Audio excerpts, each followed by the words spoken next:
अपना शास्त्रों एम कहे छे कि भगवानना 12 अंग छे। द्वादशांगो वै पुरुषः। भगवान 12 अंगवाळा छे અને એટલા માટે ભાગવતના 12 સ્કંદ છે। ભાગવતના 12 સ્કંદ એ ભગવાનના 12 અંગ।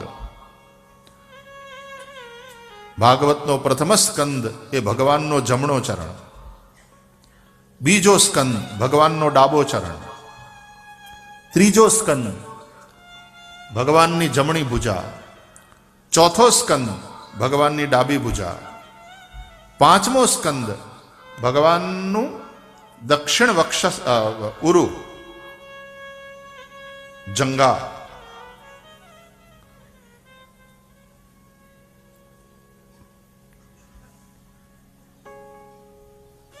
છઠ્ઠો સ્કંદ ભગવાનનો ડાબો ઉરુ, સાતમો સ્કંદ જમણો હાથ। શ્રીનાથજી બાવાને दर्शन करो तो जमणो हाथ छे ए मुठ्ठी अने आम कमर ऊपर छे, ए सातमो स्कंद।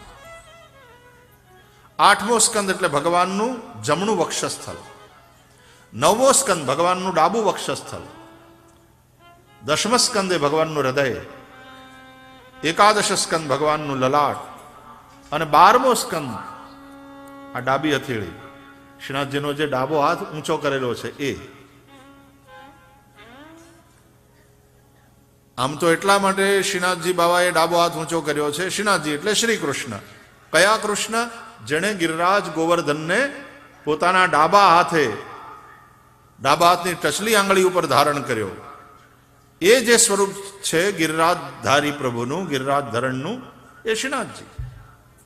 श्री गिरिराज धरण की जय। ए शा माटे हाथ ऊंचो कर्यो? एक तो गिरिराज ने धारण करवा माटे, पण बीजा अर्थमां हाथ ऊंचो करीने भगवान बोलावे छे आपणे बधाने।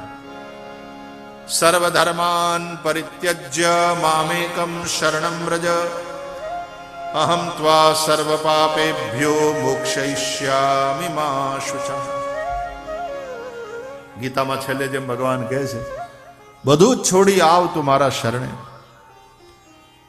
बस एक बार आजा गिरिराज की शरण में, बस एक बार आजा गिरिराज की शरण में, बस एक बार आजा गिरिराज की शरण में, बस एक बार आजा गिरिराज की शरण में, गिरिराज की शरण में, गिरिराज की शरण में, बस एक बार आजा गिरिराज की शरण में, बस एक बार आजा गिरिराज की शरण में, गिरिराज की शरण में, गिरिराज की शरण में, बस एक बार आजा गिरिराज की शरण में, तू एक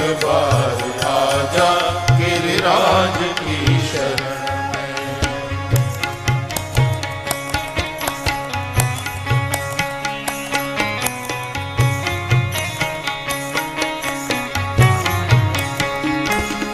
सर्वस्व कर दे अर्पण गिरिराज की शरण में, सर्वस्व कर दे अर्पण गिरिराज की शरण में, सर्वस्व कर दे अर्पण गिरिराज की शरण में, सर्वस्व कर दे अर्पण गिरिराज की शरण में, जीवन की डोर सौंप दे उनके ही हाथ में, जीवन की डोर सौंप दे उनके ही हाथ में, जीवन की डोर सौंप दे उनके ही हाथ में, जीवन की डोर सौंप दे उनके ही हाथ में, फिर भय न कोई होगा, फिर भय न कोई होगा गिरिराज की शरण में, बस एक